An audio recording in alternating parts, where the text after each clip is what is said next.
नाजरीन अस्सलाम वालेकुम। सियासत टीवी में आप सबका इस्तकबाल है। मैं हूं वाजिद खान और आप देख रहे हैं कौमी खबरनामा।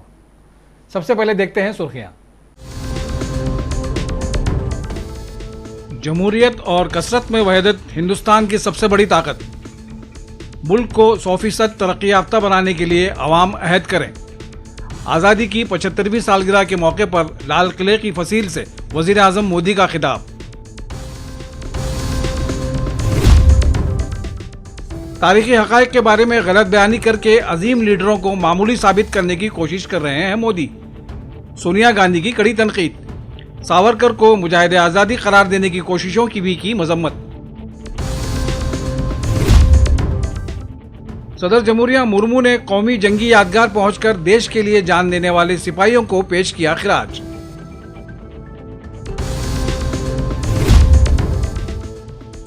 और हमें इत्तेहाद के साथ देश को आगे बढ़ाना होगा। आरएसएस सरबराह मोहन भागवत का पैगाम।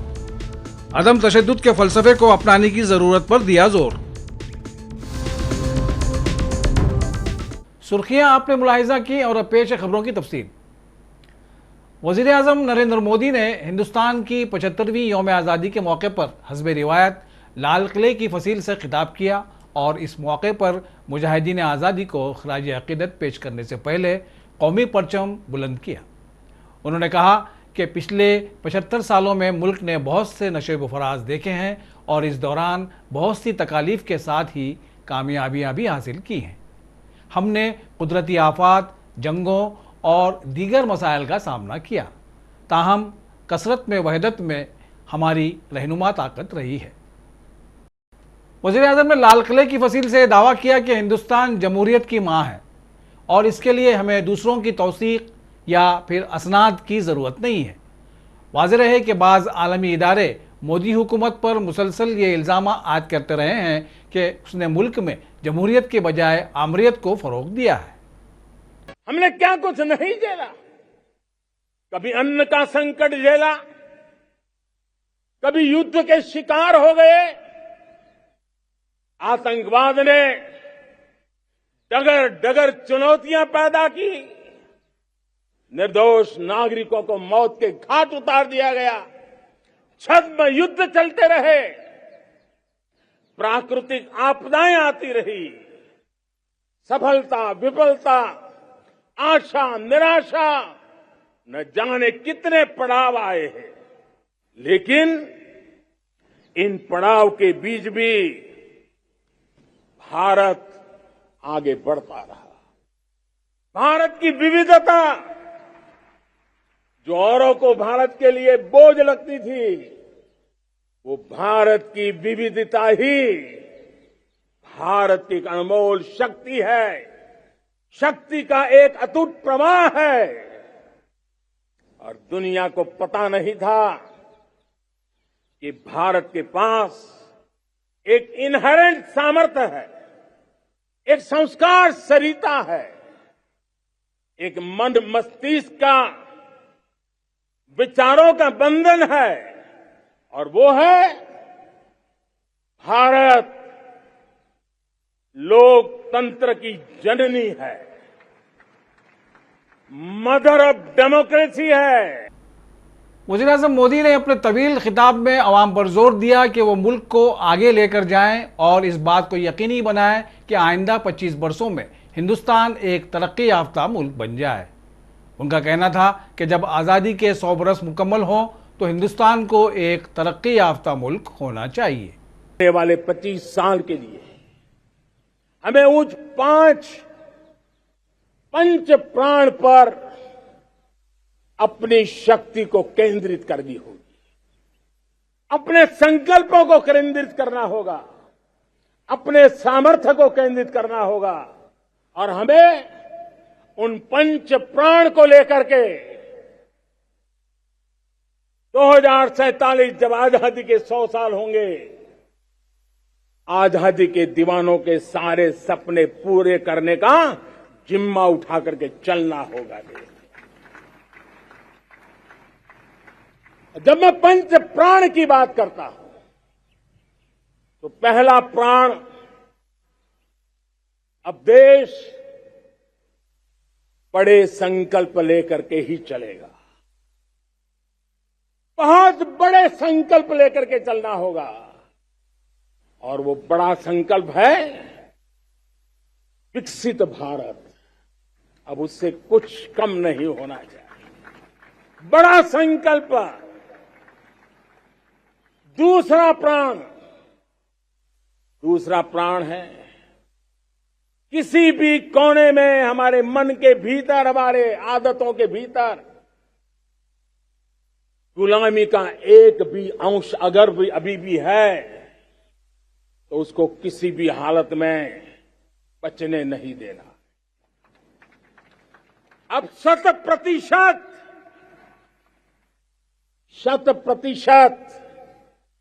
सैकड़ों साल की गुलामी ने जहां हमें जकड़ कर रखा है, हमारे मनोभाव को बांध करके रखा हुआ है, हमारी सोच में विकृतियां पैदा करके रखी है, हमें गुलामी की छोटी सी छोटी चीज भी कहीं नजर आती है, हमारे भीतर नजर आती है, हमारे आसपास नजर आती है, हमें उससे मुक्ति पानी ही होगी।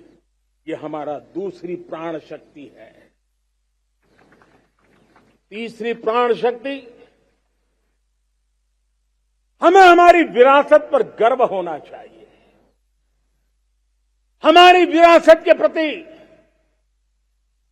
क्योंकि यही विरासत है जिसने कभी भारत को स्वर्णिम काल दिया था, और यही विरासत है जो समयानुकूल परिवर्तन करने की आदत रखती है। यही विरासत है जो काल बाह्य छोड़ती रही है, नित्य नूतन स्वीकारती रही है। और इसलिए इस विरासत के प्रति हमें गर्व होना चाहिए। चौथा प्राण,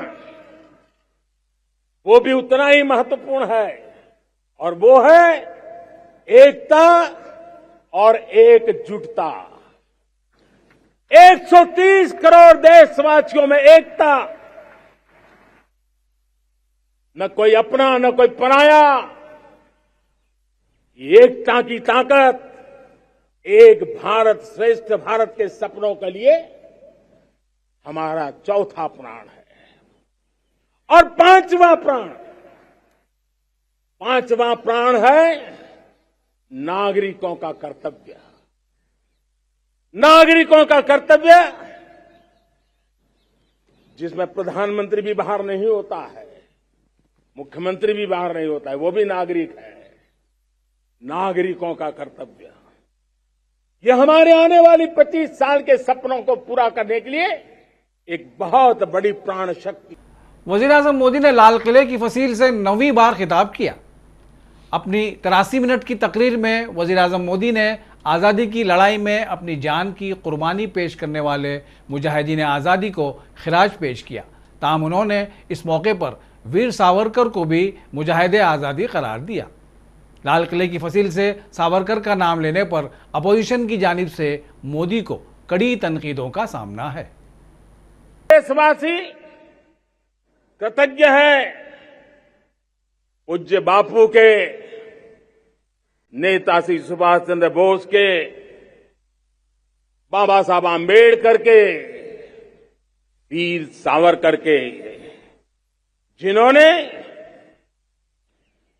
कर्तव्य पथ पर जीवन को खपा दिया।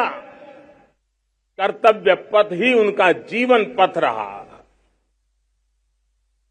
यह देश कृतज्ञ है मंगल पांडे, तात्या टोपे, भगत सिंह, सुखदेव, राजगुरु, चंद्रशेखर आजाद, अशफाक उल्लाह खां, राम प्रसाद बिस्मिल, अनगिनत ऐसे हमारे क्रांतिवीरों ने अंग्रेजों की हुकूमत की नींव हिला दी थी।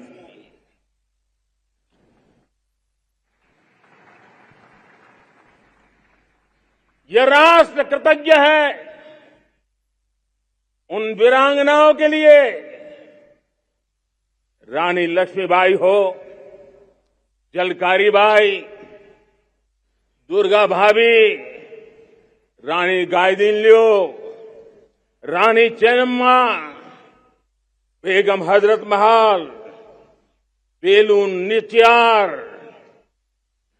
भारत की नारी शक्ति क्या होती है, भारत की नारी शक्ति का संकल्प क्या होता है, भारत की नारी त्याग और बलिदान की क्या पराकाष्ठा कर सकती है, वैसी अनगिनत वीरांगनाओं का स्मरण करते हुए हर हिंदुस्तानी गर्व से भर जाता है।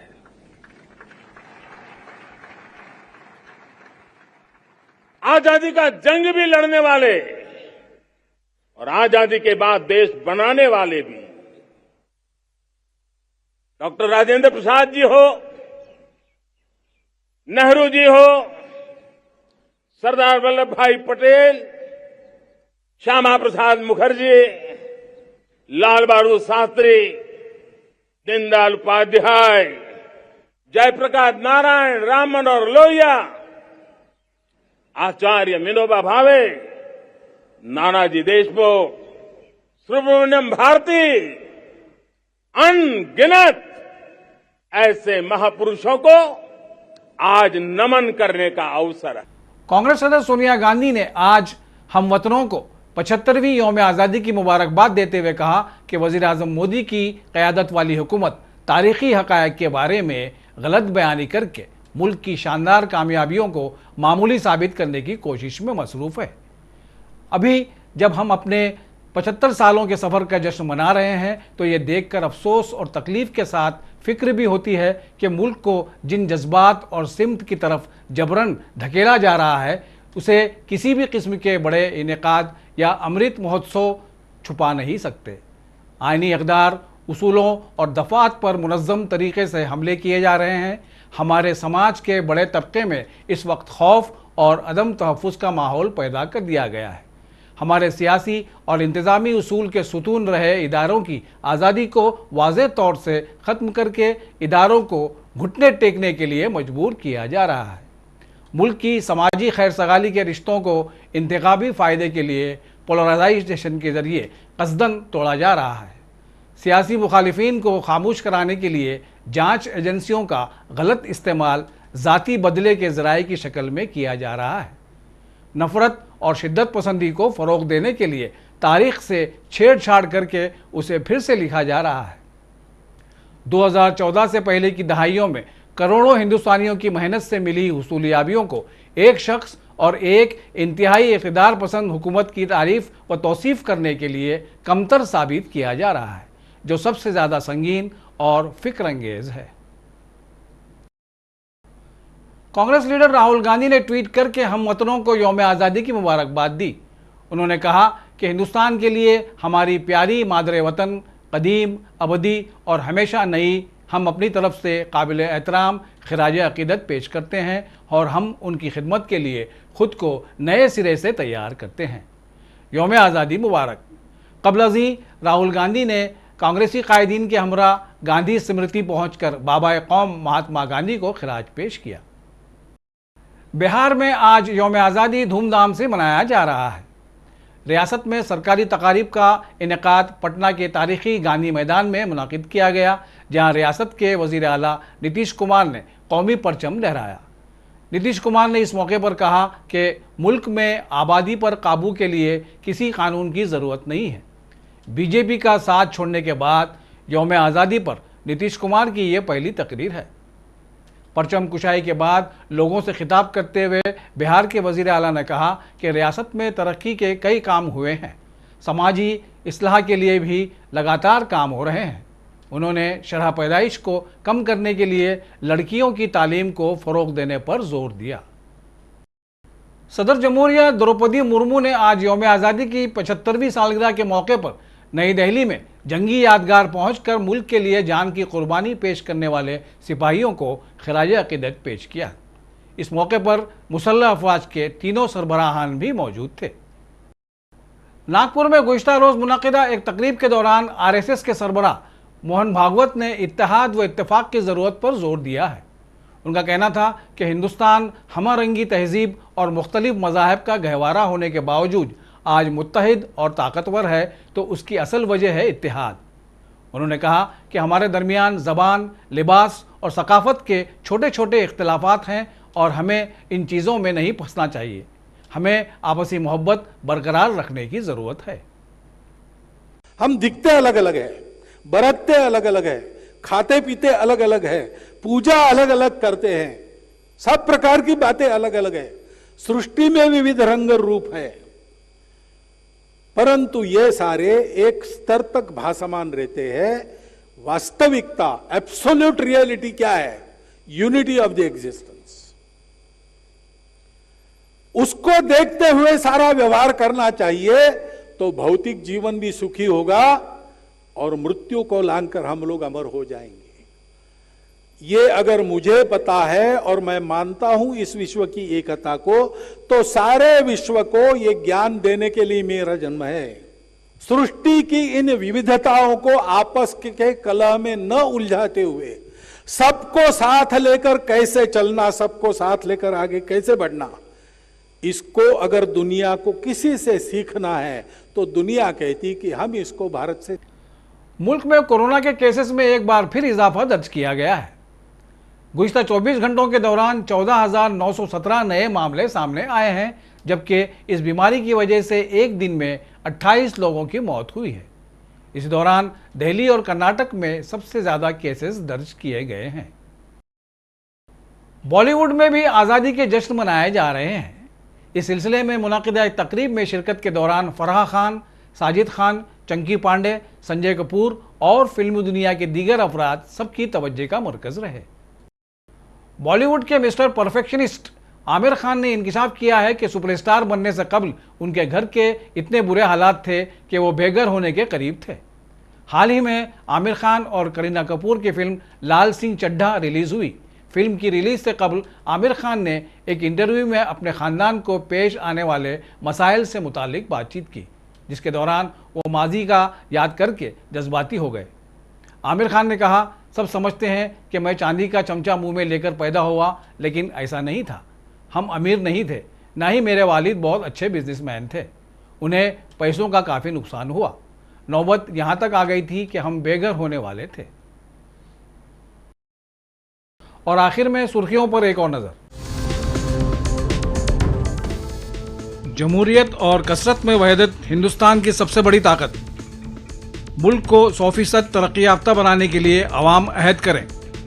आज़ादी की 75वीं सालगिरह के मौके पर लाल किले की फसील से वज़ीर आज़म मोदी का खिताब। तारीखी हक़ाइक़ के बारे में गलत बयानी करके अजीम लीडरों को मामूली साबित करने की कोशिश कर रहे हैं मोदी। सोनिया गांधी की कड़ी तनकीद। सावरकर को मुजाहिद आज़ादी करार देने की कोशिशों की भी की मजम्मत। सदर जमहूरिया मुर्मू ने कौमी जंगी यादगार पहुंचकर देश के लिए जान देने वाले सिपाहियों को पेश किया खिराज।